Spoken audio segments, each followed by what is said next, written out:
Nearly 40 comic and pop culture exhibitors are coming together this weekend for the Xavier Art Fest and Comic Con. One of the artists whose work will be on display at the three-day event is pop appropriation artist Sean Go. Sean joins us now via Zoom from Paris to tell us more about this and about the future projects. Bonjour, Sean. How are you? Bonjour, Paolo. It's very nice to see you again, and I would love to hug you, but I'm halfway across the world. Hey, virtual hugs, my friend. Now, this isn't your first time joining the Xavier Art Fest. In fact, just last year, you were there. And how does it feel that your works will once again be displayed here? And how does it feel that this event is, it's really turning into this fantastic gathering that people look forward to year after year now?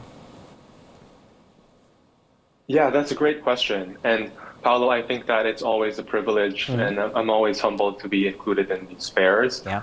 This Xavier Festival, I think, is very special because we're actually showing the students that they actually have a lot of other career alternatives compared to the traditional, doctor track, the businessman track, and that as a young developing student, you can actually delve into the creative arts, whether it's comics, whether it's painting, drawing, or any other form of visual art. Right. Well, we have basically the whole gamut of visual arts here. Art, traditional art, I assume, and comics art collide in this much anticipated event.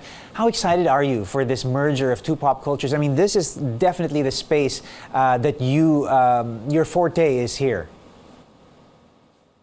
Yeah, I mean, I'm pretty excited. I think that a lot of the ways people understand culture today is through comics, pop, and the symbology and the characters are universal symbols that relate to both children and adults.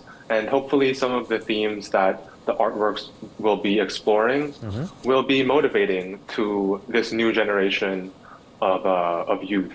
All right. Now, Sean, aside from the Art Fest, you're also gearing up, I believe, for a couple of other exhibits in Manila and a solo one in June. Am I right? Tell us more about these. That's correct. So I think this year, I'm very grateful to have the support of Derek Flores, my artist manager, and Art House. And I think for this year, we have several things planned. For January, we have the Xavier Arts Fest. In the following month, I'm also a graduate of International School Manila, or IS. Yep. And IS has a similar initiative, the ISM Community Art Fair, that I will be part of as well.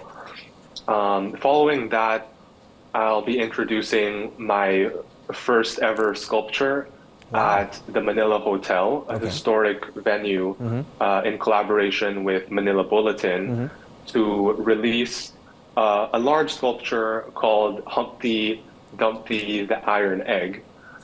And the solo will be in Secret Fresh in Green Hills again with Big Boy, who is a very famous collector of everything pop culture, from sneakers to paintings.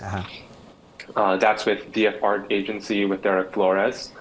And the title is called Victory Road. Wow, you are one busy following man. That, sorry? I said you are one busy artist. You're one busy man. Sean, I wanted to ask, what direction is your art taking now? I mean, obviously, you really came onto our radar with your very bright comic-inspired pop culture art pieces, art appropriation. Where's your art heading now in terms of direction? You did mention that sculpture is now an area that you are going to be busy with. Yeah, I think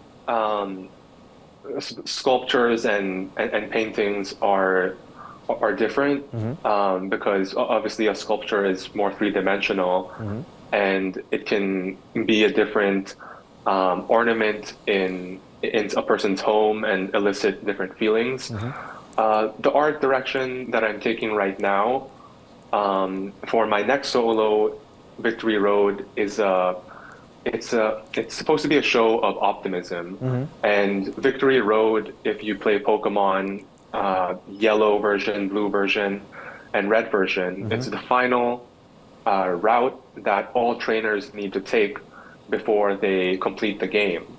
And so the Victory Road is a very formative part in all the trainers' lives. Right. And I think that that formative road also reflects how everyone starts with different Pokemon. They choose, some people choose fire types, water types, grass types.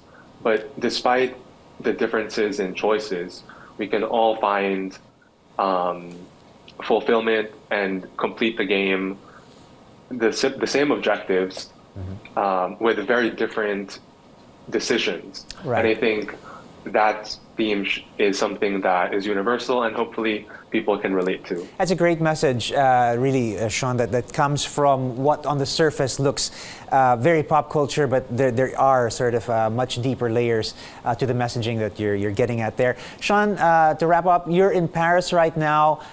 You're the ultimate multi-hyphenate. You've got degrees left and right. You are a well-known visual artist now.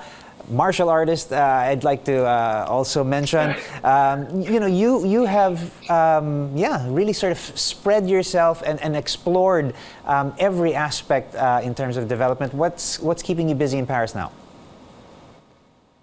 So right now in Paris, I'm a master's in fashion student. Wow. At the Parsons School of Design. And so I'm learning a lot about fashion, about appropriation in fashion, which to me is very interesting as a pop appropriation artist. And just seeing how different disciplines actually are very well connected. So art is connected to fashion, and that's connected to music.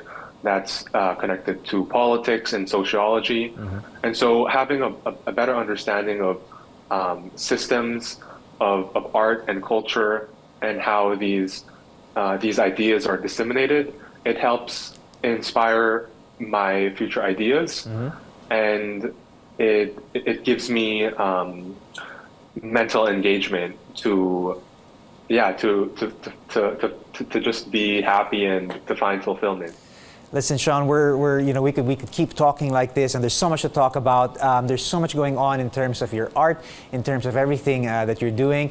We look forward to seeing you back home and sort of headlining these art shows that you've been talking about. Thank you so much again, Sean, for joining us this morning here on New Day.